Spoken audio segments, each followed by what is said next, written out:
Meer as 80 entrepreneurs het vanjaar hulle sakeplanne vir klein en medium-grootte ondernemings ingeskryf.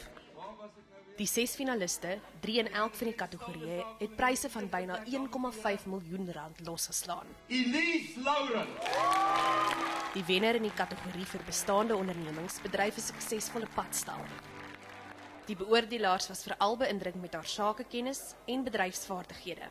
My groot droom is om my aanlyn winkel aan die gang te kry, bestaande personeel, bestaande produkte, alles te gebruik wat reeds klaar daar is sonder enige ekstra uitgawes. Jaco Ferreira. Die wenner in die afdeling vir nuwe ondernemings fokus op die gesondheidsbedryf.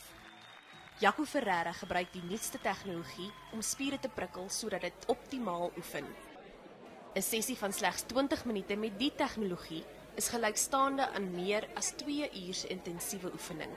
Wat ons anders maak is die feit dat ons al die oplossings een plek vir mense bied, as ook die heel nuutste oplossings in terme van tegnologie wat dit baie lekker maak. Die wenner sê die mentorskap wat die projek bied is goud werd.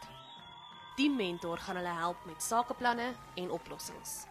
Gaan klop aan by 'n mentor, maar 'n mentor wat jou help om jouself eers te verstaan in jou besigheid. Nie 'n mentor wat jou besigheid vir jou doen nie. Jy moet self gaan leer waaroor jou besigheid gaan, waaroor jou idee gaan, want dit maak jou volhoubaar vorentoe. Akademia sê hy hoop die kompetisie groei sodat meer entrepreneurs sukses sal behaal. Carla Kutse, Eunice, Pretoria.